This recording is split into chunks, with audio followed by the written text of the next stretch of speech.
We love to see it. In this day and age, good news feels few and far in between, but what if I told you I had a tiny little spark of something positive today?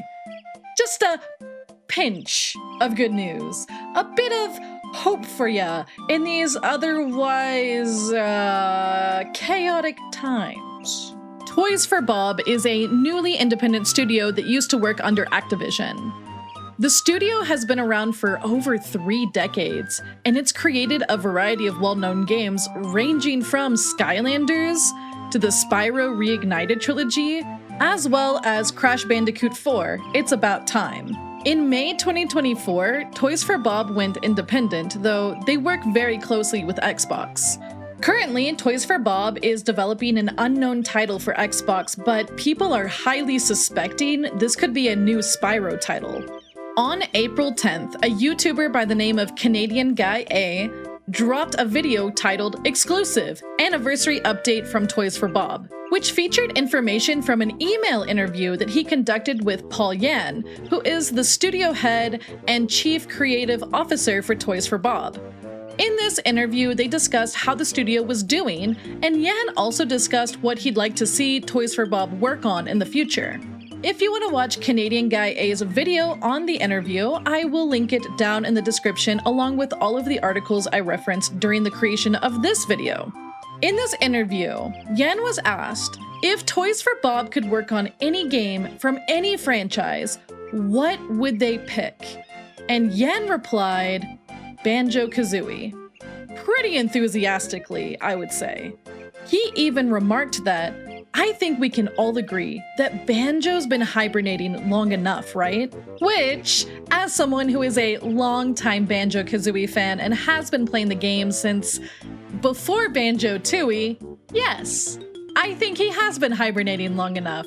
Admittedly, I have not played a Toys for Bob game since, and I kid you not, 102 Dalmatians Puppies to the Rescue, which is one of the only games we could play on my parents' very feeble and janky PC. I think it was a Gateway, back in the early 2000s. It was one of the only games we could play alongside bangers such as Zoo Tycoon 2, Pets 4, and Roller Coaster Tycoon. I couldn't play RuneScape though with my friends, and I was very sad about that.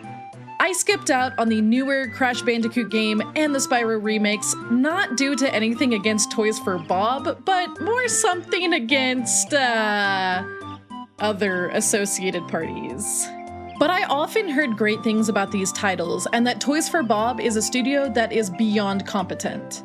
While they did make Skylanders, and that is an IP that certainly existed, it was profitable, and reviews of it were honestly favorable, even if fans of Spyro were not the most pleased with his redesign in particular.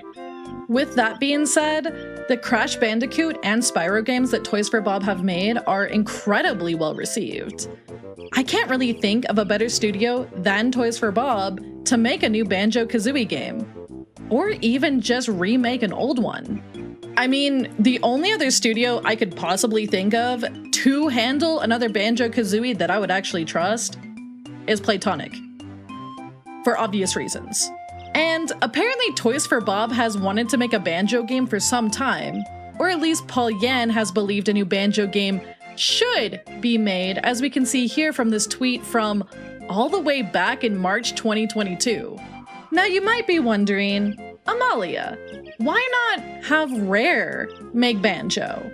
And there's a reason that I don't bring them up as a potential studio for a Banjo remake. Or even a sequel, really. And no, it has nothing to do with nuts and bolts. Let's be honest, Rare is pretty deep in the trenches of their Sea of Thieves era, and they have been for years. I don't see signs of them moving on from Sea of Thieves. I mean, heck, they showed off a teaser for Everwild back in 2020, and we've seen virtually nothing of that since, although allegedly they are still working on it. Allegedly. And sure, they did make a Battletoads game, and that was not the best received. They are still making other games. But every indication from how they are behaving signals to me that they don't really want anything to do with Banjo. They've moved on, it seems. There's nothing wrong with that, but personally, if a studio is going to work on a game, I'd want them to be very excited and passionate about that game. Rare just doesn't seem to want to do it. And frankly, that makes sense because the bulk of the people who worked on Banjo don't even work at Rare anymore. A lot of those people moved on and formed Playtonic. The Banjo IP isn't seeing movement and hasn't seen movement because the people who own it don't really seem to care to do anything with it. And the people who I would imagine would want to do something with it can't because they don't own it. I don't have confirmation on this, but I would speculate that's why Playtonic made the ukulele IP in the first place. If the original studio doesn't want to touch it, but another studio that works alongside Xbox does, then why not? Toys for Bob has treated such IPs respectfully in the past when handling them, and there does seem to be a market for platformers. I mean, not for nothing, but a 3D platformer did just win Game of the Year this last year, so I think people like them. And Banjo-Kazooie is beloved, sure, by millennials and Gen Xers, but those people are still avid gamers to this day. While younger gamers may only know them as the Bear and Bird duo from Smash Bros. Ultimate, that is still a form of brand recognition that could be capitalized upon. People have been saying for years that the Banjo games were some of the most peak platformers. It has a legacy and a reputation that is very well known. I think there's definitely a market here to be tapped into, and what is a better way to do that than with a legacy franchise that already has a devoted fan base? And sure, we can jump into arguments against a Banjo remake or sequel all day long. To save us all the trouble though, I'm gonna shoot down the common arguments I see in rapid fire succession with the help of Scrungamalia here. What if Toys for Bob messes it up and it becomes another nuts and bolts situation? Cool. But what if they don't though? I feel like the people who worry over this happening need to remember that Toys for Bob has a history of being respectful to IPs. And the likelihood of them running off and just doing something random with the Banjo IP is very, very low. If not just straight up like impossible, it's probably not gonna happen. Sometimes it's just better to let a series die.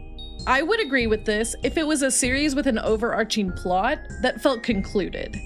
But this is a silly, whimsical 3D platformer that has a lot of potential to just keep going while exploring new ideas, so not really the case here. We already have ukulele. Do we really need Banjo back? Have you ever seen the two cakes meme where it's the two creators making similar products and they're worried about the products being too similar, but then the consumer just is really excited that there's two cakes and happily eats them both? We could all use more cake in our lives, to be honest. Have you seen the state of the world right now? I'm gonna hold your hand when I say this, but there are games out there all the time that mimic each other's gameplay.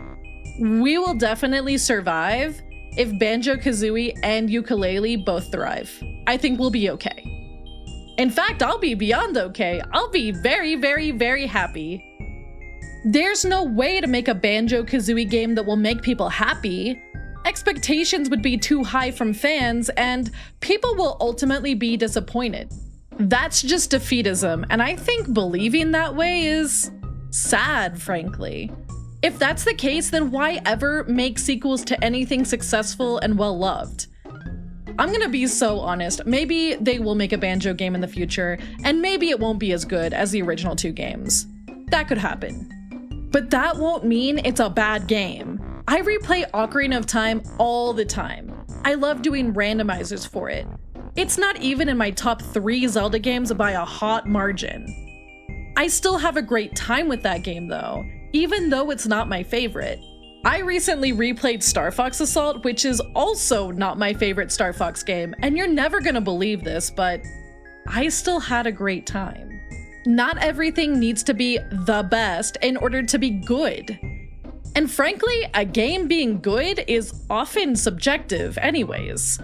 What I may think of as a great game may be mediocre to someone else. And people will often post contrarian views for clicks. We currently have a culture online that often rewards controversy and hot takes, really to the point where I'm not even sure I believe half the hot takes I read online are real.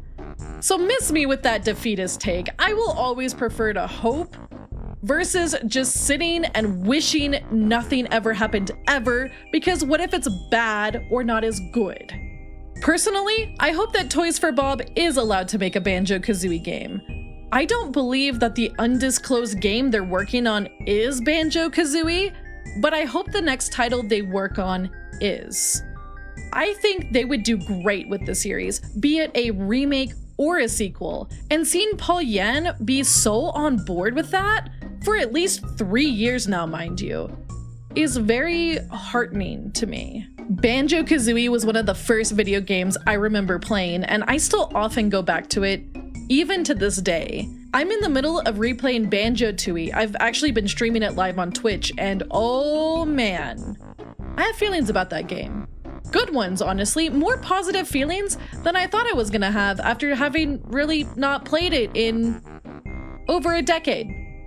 I'll be sure to share those feelings in the future here on this channel.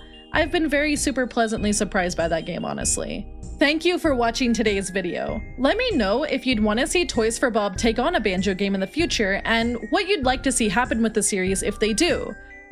I'm very curious to know what the general sentiment is. If you liked the video today, make sure you hit the funny little like button. That does help me out. And if you want any more Nintendo or gaming related content, hit the subscribe button because hyperfixation go burr. Until next time, I will see you guys later. Take care of yourselves, and there was a rest of the sentence I was gonna say, but it left. The thought train left the station and I was not on it. Bye everybody.